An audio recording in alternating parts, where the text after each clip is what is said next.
Good evening, everyone. Welcome to St. Paul's. Go ahead and come on up and take your seats. We'd like to get started in just a minute or two.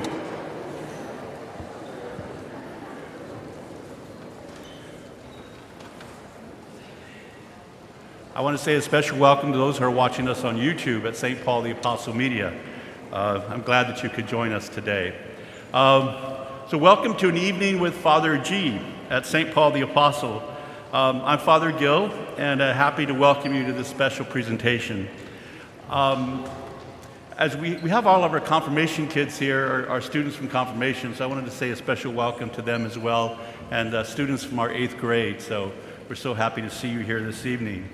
Father Greg is a native Angelino and Jesuit priest, and from 1986 to 92, he served as pastor of Dolores Mission in Boyle Heights, then the poorest Catholic parish with the highest concentration of gang activity in the city. He witnessed the devastating impact of gang violence on his community during this so-called decade of death that began in the late 1980s and peaked at 1,000 gang-related deaths in 1992. In the face of criminal justice policies and suppression and mass incarceration, he and the parish community adopted a radical approach, the approach of mercy, which is to treat gang members as human beings, sisters and brothers. In 1998, they started what would eventually become Homeboy Industries, which employs and trains former gang members in a range of social enterprises, as well as provides critical services to thousands of men and women who walk through their doors every day seeking a new life. Father G, as he's affectionately known, is the author of the 2010 New York Times bestseller, Tattoos on the Heart, The Power of Boundless Compassion. His other book, Sparking the Choir, The Power of Radical Kinship, was published in 2017. And when he was last here, we were just thinking about that when he released his book, The Whole Language, The Power of Extravagant Tenderness, published in 2022, to tell the story of the Ministry of Mercy. He received the California Peace Prize and was inducted to the California Hall of Fame. In 2014, President Obama named him a champion of change. He received the University of Notre Dame's 2017 Latari Medal, the oldest honor given to American Catholics. So tonight, Father, he'll speak for about 30 or 40 minutes maybe, and we'll just have time for a few questions. So I want to thank you for coming tonight. Welcome, Father Greg.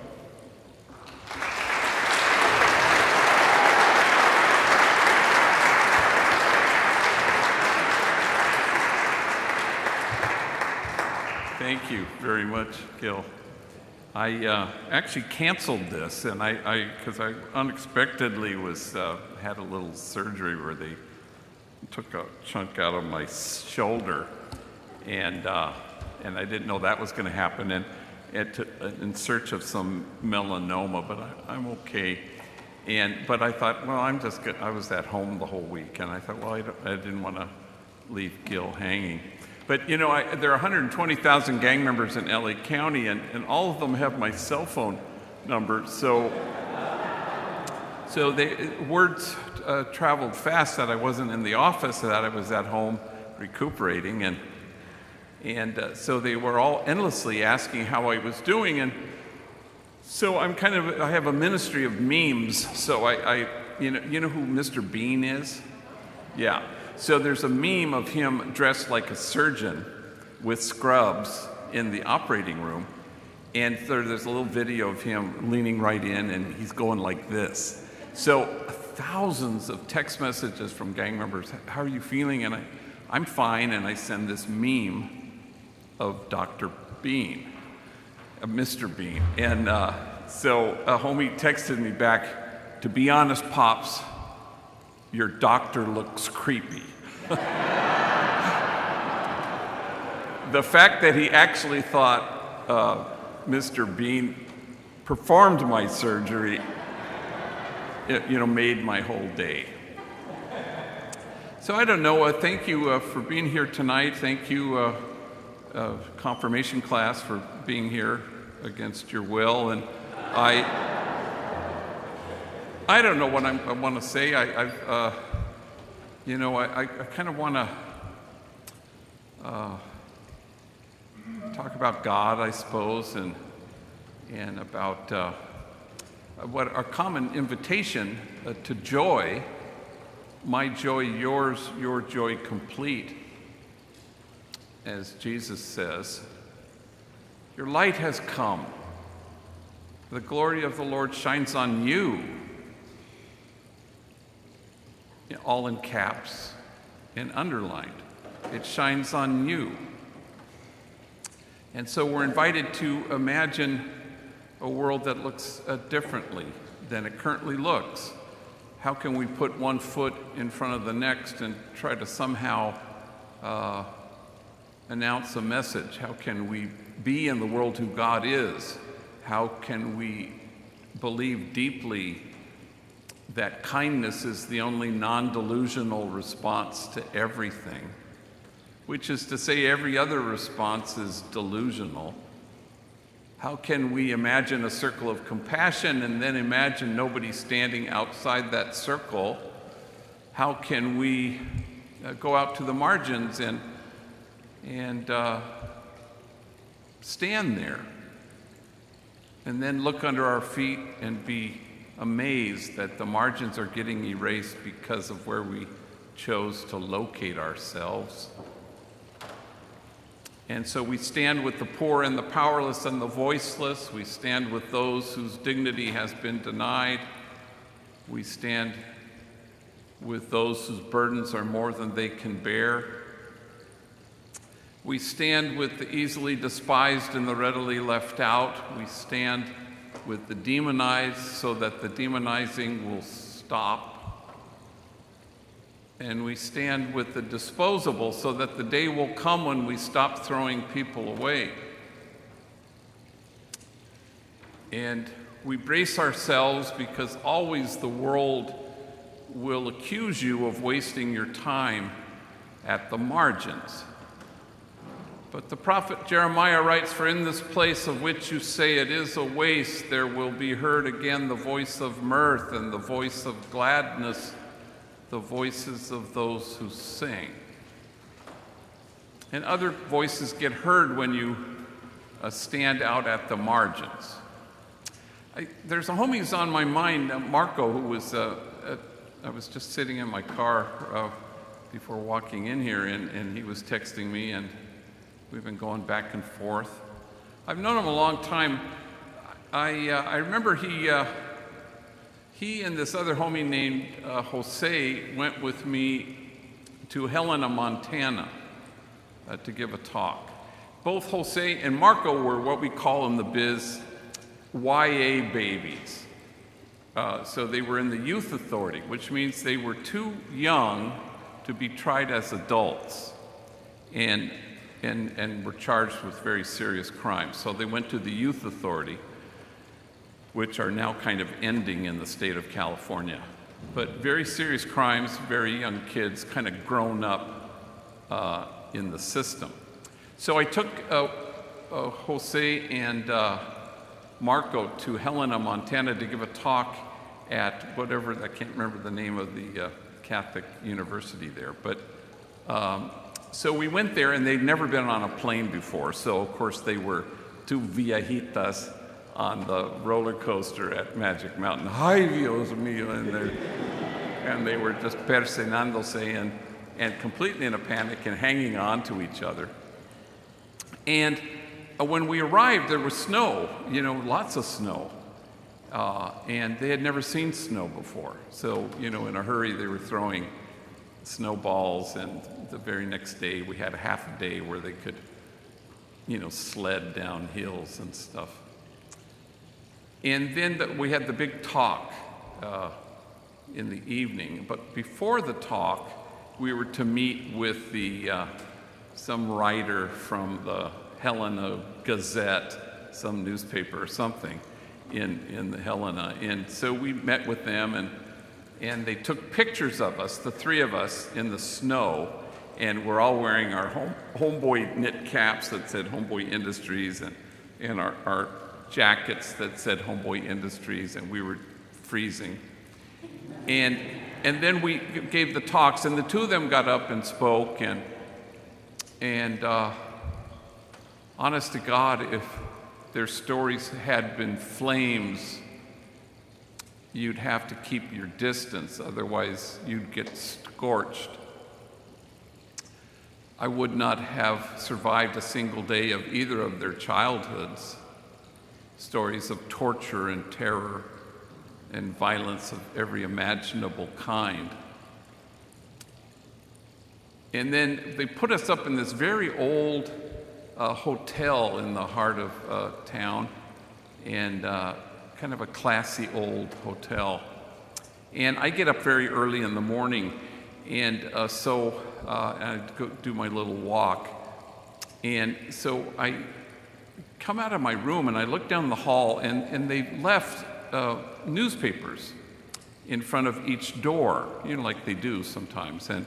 And it's the Helena Gazette or whatever the newspaper is. And above the fold in color is a huge 3-column photograph of the three of us freezing our butts off in Helena. And banner headline, it said, "Gang members bring hope to Helena."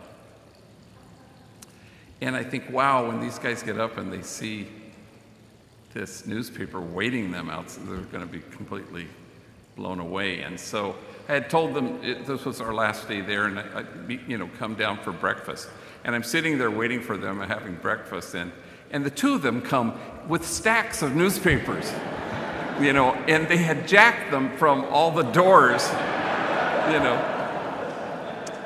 and they just couldn't believe it, and so then we were leaving, and people were pointing at them, and, "Hey, I saw you in the newspaper this morning." And we got to the airport, and people stopped them in the airport and said, "Wow, congratulations." And the TSA guy said, "Hey, I'm proud of you. Nice going." And we were on the plane, and the flight attendant said, "We have some celebrities on board today." And it was incredible. And it was one of those planes with the rows of two seats here, and then a row of one, just one seat. And so I had the one seat, and the two of them were there. And we took off. And at one point I looked out the window, and it was just so beautiful, snow-capped mountains. And I turned to look at them to kind of say, "Hey, look out the window."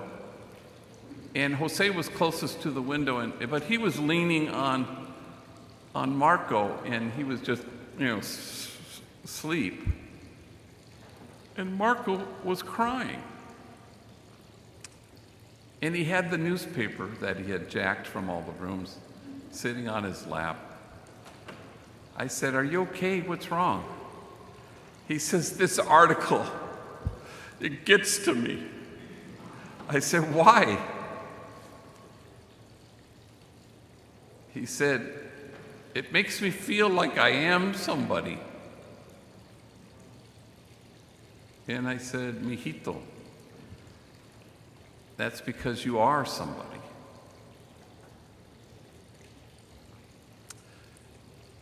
Well, Marco went on and currently working in construction and has been doing well for a while. But the reason I was in contact with him recently was because earlier this week, his 13-year-old son, his oldest, was at a Chick-fil-A on 7th and Flower with his cousin. And he got in some discussion with a group of guys that he didn't know. And when he left the Chick-fil-A, they were waiting for him, and they stabbed him to death. And Marco is just beside himself, not just for the grief, but because he somehow thinks that this is God's way of getting back at him for all the things he had done in his life, which heaps heartache on top of heartache.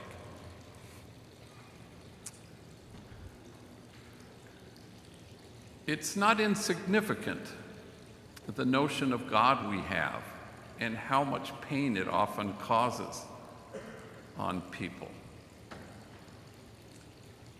where they could even remotely think that God is somehow seeking some revenge for bad behavior. Meister Eckhart says it is a lie, any talk of God that doesn't comfort us. And I think that's important. It's important to jostle our notion of God so that it becomes as expansive and as spacious as the God we actually have. It's important for us to break through, to see as God sees, to love as God loves. A friend of mine who's a mystic writes that once you know the God of love, you fire all the other gods, which I think is the task of maturity in our own spirituality. How do we get to a place where we love as God loves? I was on a Zoom with all my sibs, and I have 5 sisters and 2 brothers, and they're all married. And once a month we get together on Sunday at 4, and we call it beer time, because when we were kids, we would all go over to my grandmother's house for beer time, and she would have Ritz crackers with Braunschweiger and beer. Everybody had beer. I mean, it was not a big deal, So when I got to high school and everybody was sneaking beers, I thought, wow, we used to do this at my grandmother's house, But so we gathered, and it was the anniversary of my mom's death, who had died a number of years ago, and at the ripe old age of 92. And my father had died 25 years ago, and my mother died in her own home, in her own bed, surrounded by her kids. And she was sharp as a tack, In fact, this was like the first year of the Trump presidency, and so she was watching so much MSNBC, she was becoming Rachel Maddow, and she wasn't a lick afraid of dying. In fact, I can remember it was about 3 weeks before she died, she said to me, I've never done this before. She was kind of exhilarated at the fact that she would be dying. In fact, a day before she died, I was sitting by her bed, which was rare that I'd be the only one there, and she woke up, and she opened her eyes and saw me sitting at the foot of her bed, and she said, "Oh, for crying out loud," and she went back to sleep. Well, she was pissed that she was not dead, and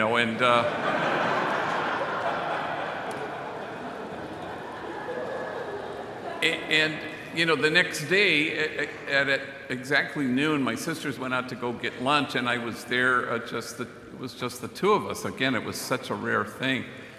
And right at noon, she lifted her head and she opened her eyes, and she let out this wondrous, glorious gasp. And she left us. And no one in earshot of that sound could ever be afraid of death again. And I remember that in her last days, there'd be 2 or 3 or all 8 of her kids around her bed, and she'd be in and out of consciousness. And when she'd come to, she'd just lock her eyes on one of us. And with breathless delight, she'd say, "You're here. You're here." And when I buried her, I realized that may well be the only agenda item of our God who loves us without measure and without regret. is to look at us with breathless delight and say, "You're here. You're here."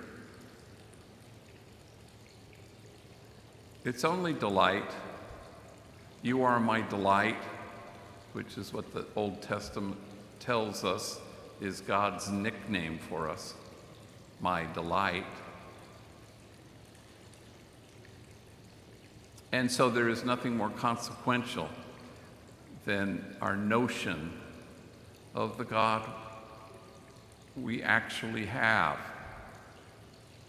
as opposed to the God we settle for, the partial God, the puny God, the exacting God, the God who's waiting for us to be better than we are.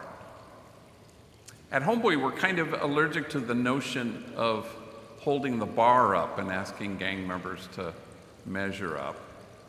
Instead, we hold the mirror up and we tell people the truth, knowing that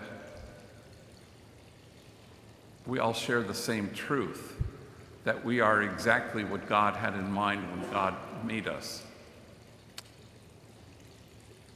And the hope, of course, is to know that truth and then become that truth and fully inhabit that truth. And then no bullet can pierce that. No 4 prison walls can keep that out. And death can't touch it because it's huge. But you have to reach in and you have to dismantle messages of shame and disgrace that get in the way, that keep people from seeing their truth. I was talking to a homie named Joseph in my office the other day, and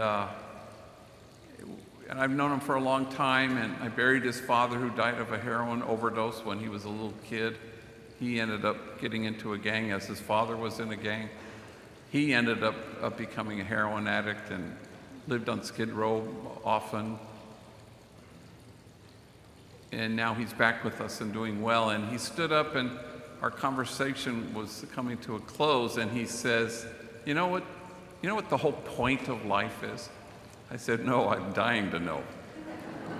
He said, remove the blindfold.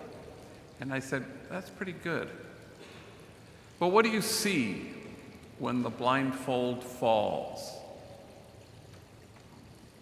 And he looked at me and he said, only goodness. And that, of course, is the right answer. Only goodness.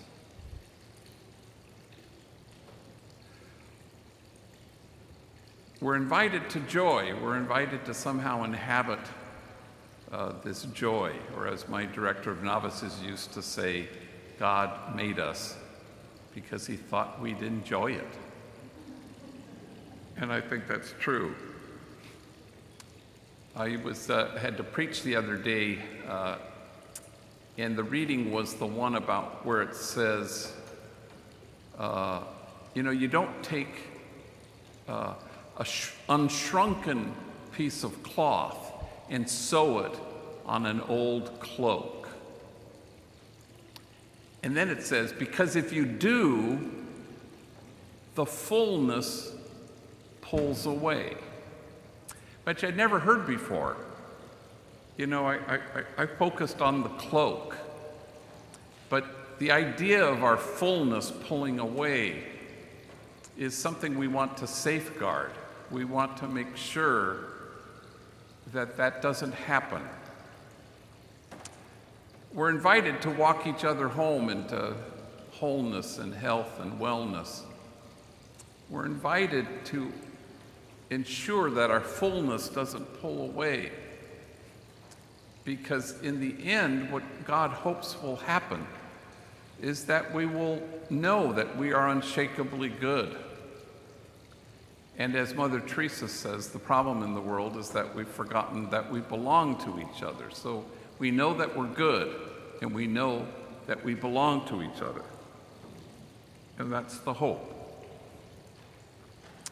I ran into this woman named Irene who was in my office, and I had buried her son a year ago, and he was, we called him Chucky. And he was just huge. He was probably the tallest, biggest giant of a man who ever worked at Homeboy. And he was just kind of crippled by drug addiction and gang violence and homelessness for a long time. And finally, this big old body just couldn't take it. And so he died. And so we were going to have his funeral, but they were just going to have the cremains there at his mass. And my experience with the homies is if you don't have a body, the homies don't come because they want to be able to see the body. And so I kind of expected that, but no, the place was packed on a Saturday morning, packed, standing room only. And it was a who's who. Everybody who was nobody was there. Felons and drug addicts and people in recovery and folks not so much. And it was just a sea of people who were broken and wounded and rejected. But it was standing room only, and they were all wearing Green Bay Packers jerseys because this was his team. It was really quite something. And often with funerals, I start and I invite people to, anybody want to come up and talk, about Chucky, and crickets. Nobody's saying anything. It's silent. Nobody's moving. And I'm thinking, well, I'm just going to proceed. When this guy from the third row gets up and he walks out, and he's an old veterano, old cholo, and he's got a brocha, he's got a mustache that reaches down, covering his mouth, and tattooed. God forgot to give him a neck, and he was just a little short guy, and he was wearing a tank top, a muscle shirt, and shorts, which I thought was a little informal. And he comes up to the microphone, and he surveys the whole congregation. And then he says, "Chucky knocked up my sister." Well, that shocker of a sentence just hung there in the air for just a beat. And then the entire place exploded in laughter. And it was, uphill from there, and just raucous and joyful. And one after another, people came up and told stories, and there wasn't a wet eye in the house.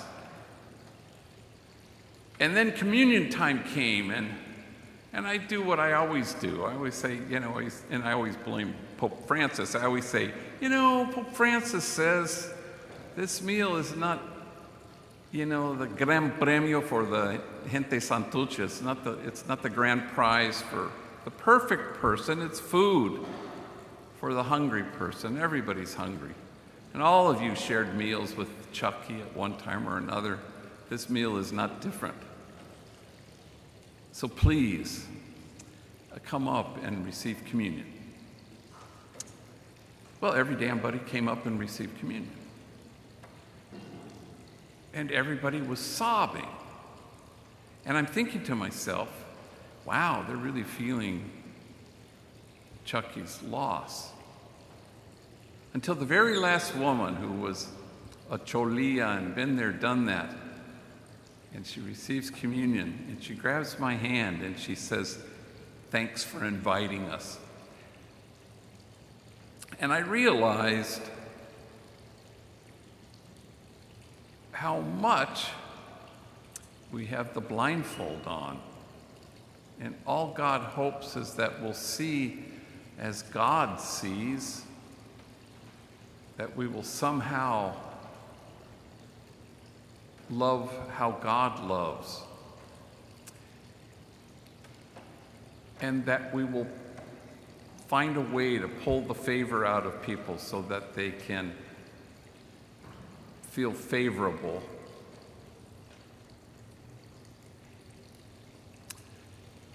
Homeboy is now in its 35th year, and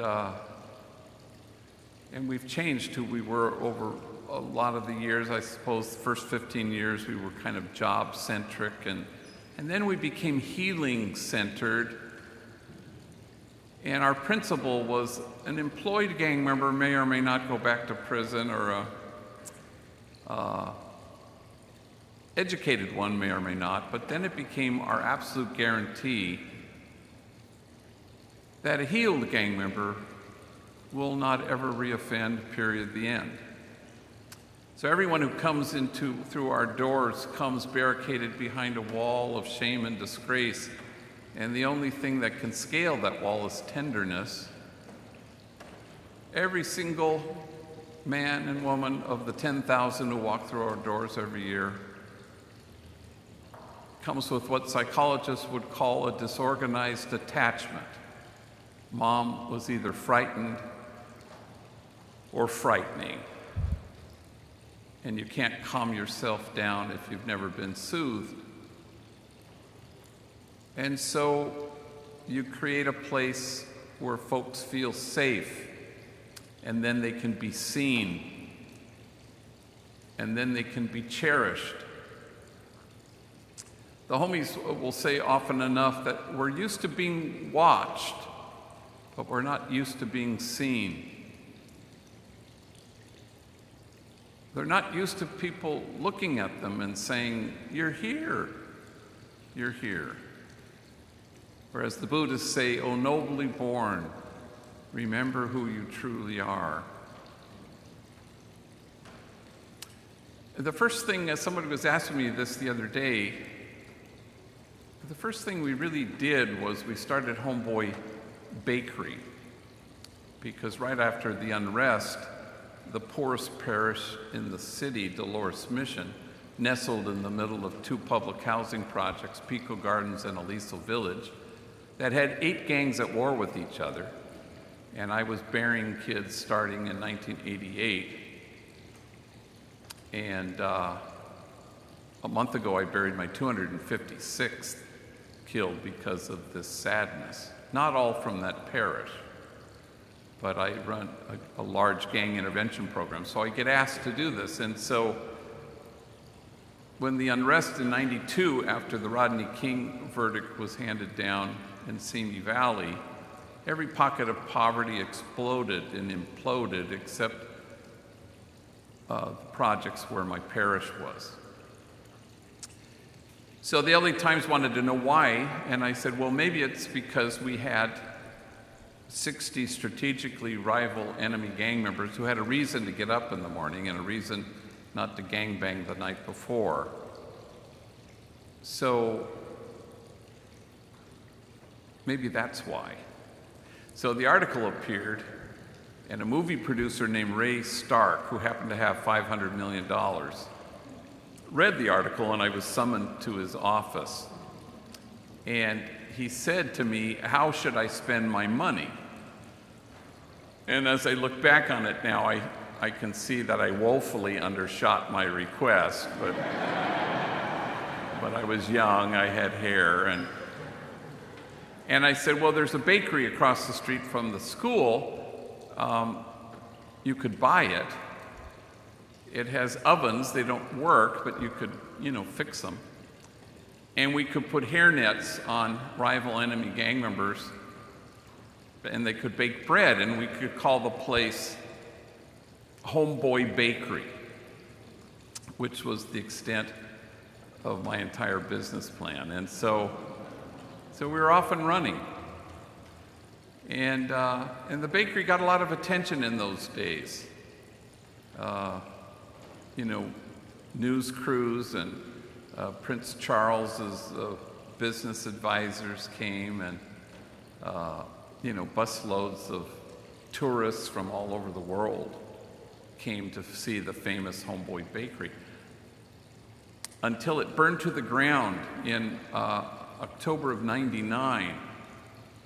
And in those early days, we used to get bomb threats, death threats, and hate mail, not from gang members, because it was always a sign of hope.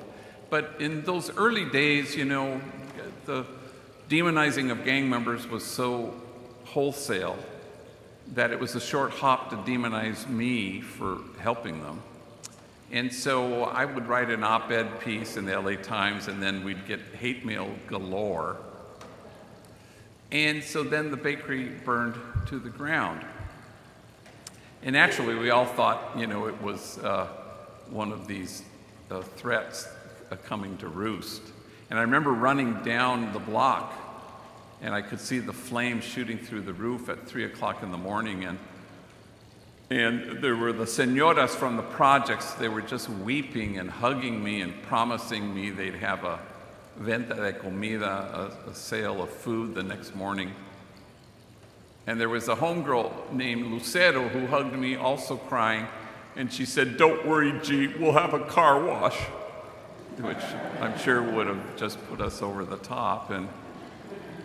And so we get there, and some old Irish-looking fire inspector comes to me and he says, "Are you the owner?" And I said, "I guess, yeah." And, "You got any reason to believe why somebody might have set this fire?"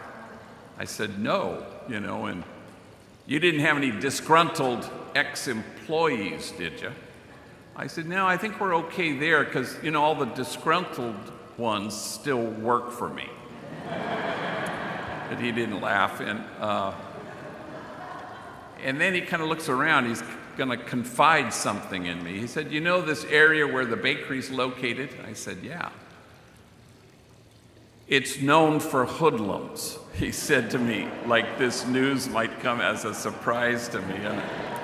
And I said, "Well, I think we're okay there, too, because at Homeboy Industries, we only hire hoodlums, and so he, again, with the no laughing. So the next morning, the sun came up, and we had called all our workers, except we couldn't find Danny Marcia. And so Danny shows up. He steps off the bus across the street. His step is light. He's wearing his perfectly white, ironed Homeboy Bakery uniform, and he's walking into the bakery parking lot, and then he sees the smoke still wafting through the roof, and he sees his co-workers, most of them enemies, picking through the rubble. And he realizes what has happened overnight, and he plants his feet there, and he holds his face in his hands, and he just weeps, because indeed this place was his reason to get up in the morning, and a reason not to gangbang the night before.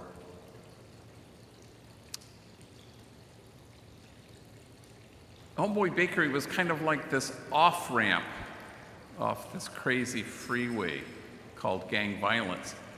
There never had been one before. There was no way to get off this freeway.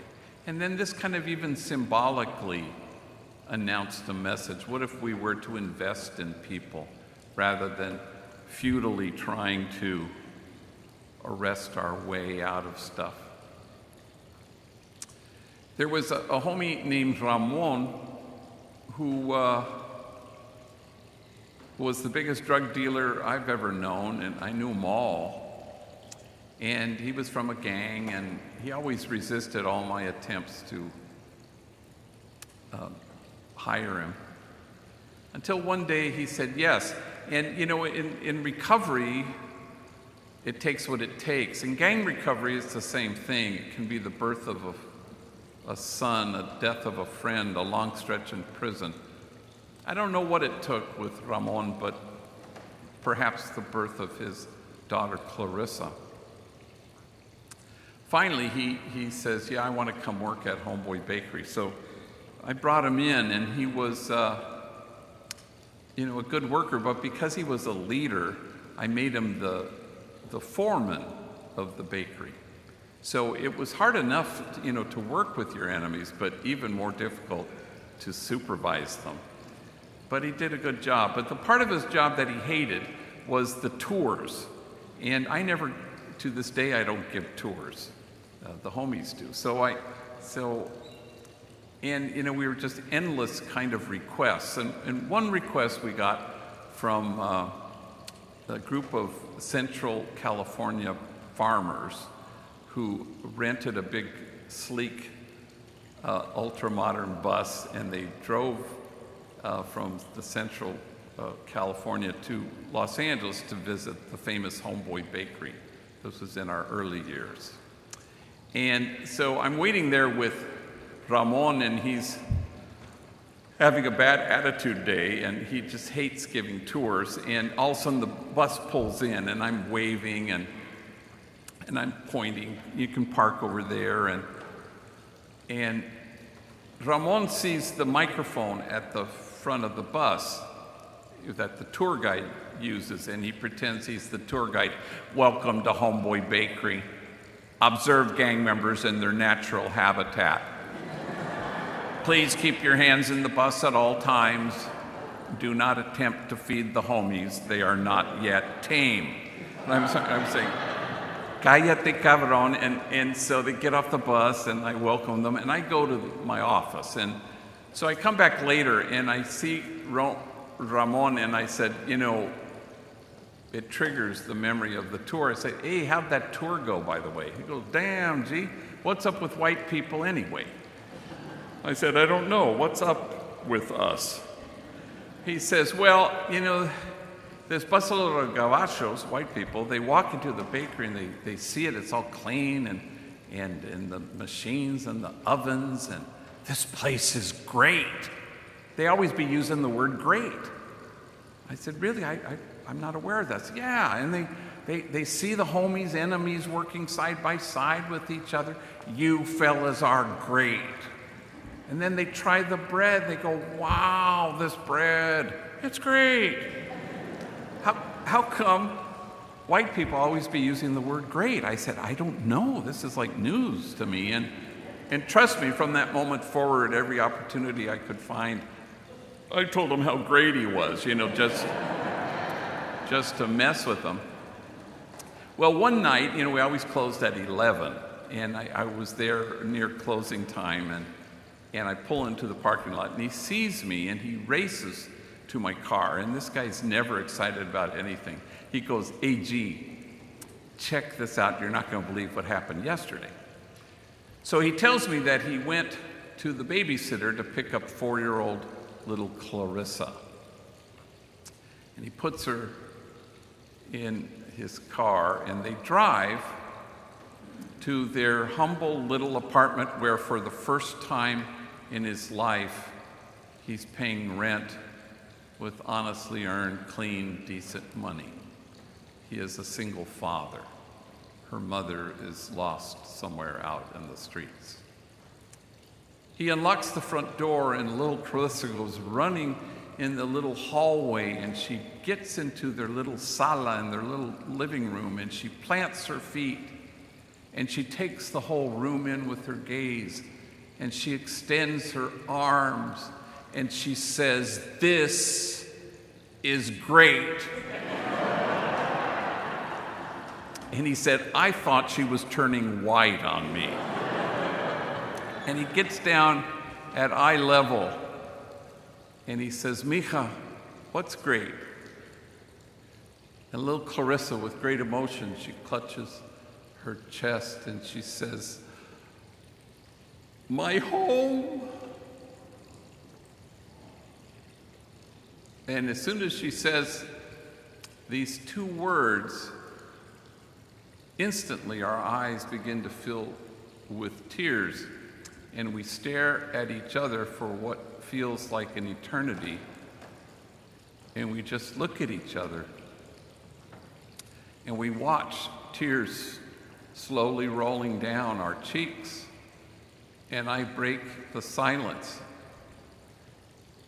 and I say, you did this.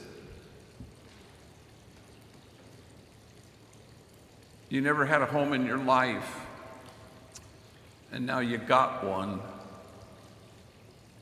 You did this. You used to be the biggest drug dealer in town, and you stopped, and you baked bread instead. You did this. You've never had a father in your life, and now you are one. And I hate to have to tell you, but you're great.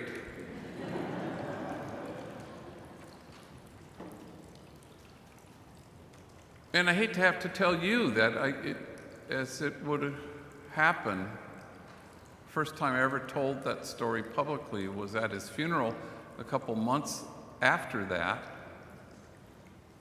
Was mainly trying to answer a question that his homies and his friends had posed to me during the week that spanned his death and his funeral. They would say, "What's the point of doing good if that can happen to you?" And I thought it was a good question and it was worthy of an answer.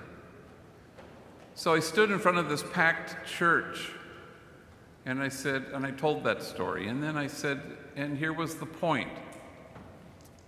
Before he left us, Ramon knew the truth of who he was, that he was exactly what God had in mind when God made him. And indeed, no bullet can pierce it. No 4 prison walls can keep it out.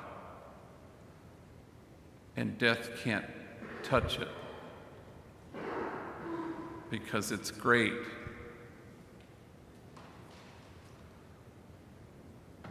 Before he left us, he knew joy, complete, and his fullness never got pulled away. And death is a punk compared to that.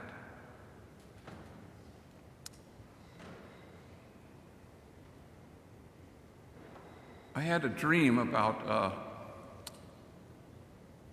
the night before a funeral that I was going to do for Rita Chaides, who was just a great leader at Dolores Mission. I suppose I felt some anxiety about it because it was a big funeral outside. We couldn't fit everybody inside.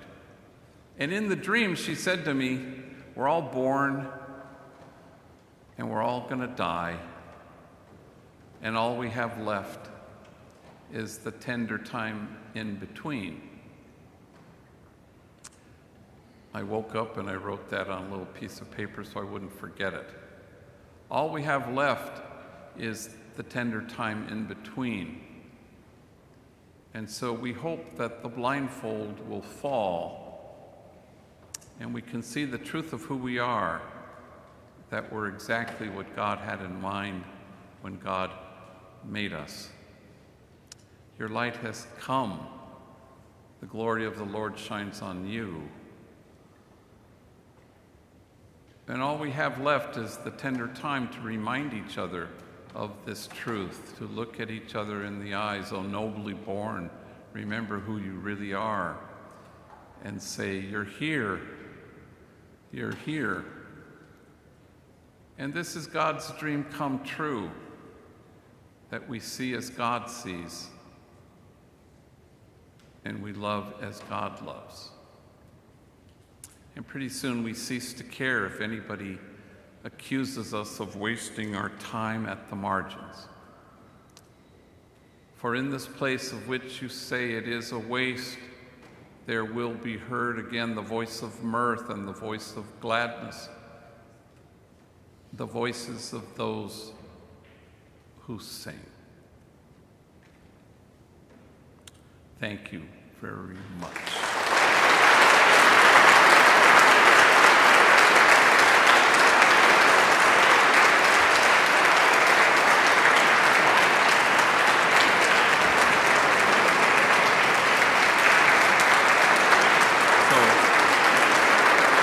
Thank you. Thanks. So I'll just do a little, and you can yell them out, and that's fine. So we'll just take maybe a couple of reflections or questions, or go like this, I'll go like that. We don't have to run a microphone to you. We're just you just shout it out. I'll repeat the question for the geezers. Anybody? You don't have to.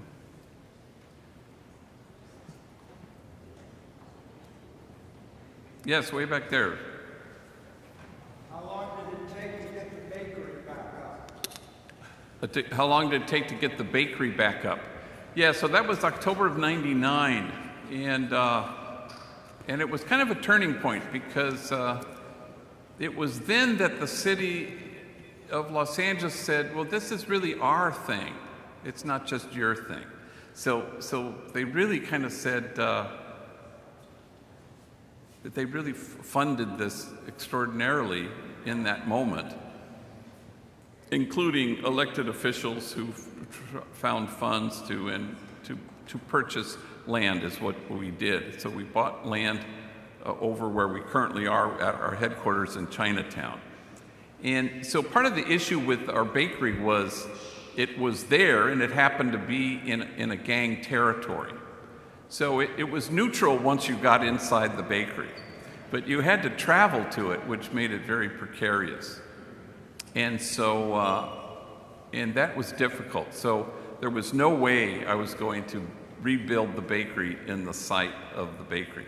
So then we found, in those days when we bought the property over in Chinatown, it was in the middle of no damn where, you know, it was like, but then all of a sudden you had the gold line that was right in front of our building, and now it's become a kind of a shishi, foo-foo area, you know. But it took us a long time, and we were just gonna build a bakery, and then we thought, well, why don't we just build a whole new headquarters? And that's what we did. So it's quite large. If you haven't been there, it's 2 stories, and it has a building that we purchased in the back, which is our educational kind of building, clinic dedicated for tattoo removal. You name it, we have it, therapy, classes. At the headquarters is the bakery, Homegirl Cafe, and the merchandise store. But then off-site we have lots of Homeboy recycling centers that does electronic recycling. And then now we've moved into apparel recycling, which is apparently a thing, which I didn't know until we did it. So, and then we have farmers markets. We have 2 restaurants now at the airport, one at Terminal 4, American Airlines, and now one at Delta, Terminal 3. And Homeboy Diner, the only place you can buy food in City Hall. So, yeah. Yes? It's hard to ask a question. It's so touching and deep, the stories you tell. One of the things that's really interesting is how important the connections are that you have, all the texts and things like that. And Father Gill was actually talking about that in his homily. And I was wondering, with these substantial and deep connections for so many years, if you've seen them change with the way that Homeboys has grown, or with the way we communicate in social media, the way we relate to one another, if that's been a dynamic. About the change, like in the gang dynamic, or? The way you connect with people and the way you sort of lift people up with all of your connections, if that itself has changed over time. Yeah, you know, well, so this all started in 1988, and if you keep in mind that 1992, we were at our worst moment in the city and the county, 1,000 gang-related homicides, and so it was just devastating. And so, but, you know, people get impatient, you know, and they're not in it for the long haul, and you have to be in it for the long haul. So part of the connections, you know, that have happened is that people now, you know, they thought the choice was being tough on crime or soft on crime. Remember those days? But now they think the choice is if you're going to be tough on crime or you're going to be smart on crime. Everybody wants to be smart. And so that helped, you know, so now there's a kind of a, you know, I don't know, Homeboy is kind of revered, you know, because it kind of went through this whole thing where I really do think it brought people along to a sense of a community of beloved belonging. That Homeboy does what it does, but it's kind of the front porch of the house everybody wants to live in.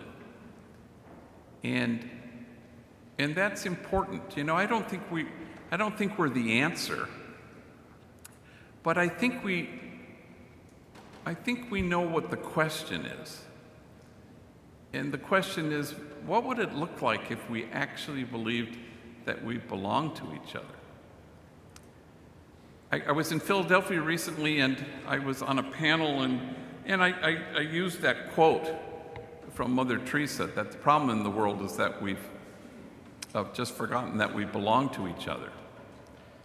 And then the Philadelphia Inquirer or something, they did an article on this event, and they of course, they did their due diligence, and they got the actual quote from Mother Teresa, which I apparently haven't been quoting correctly.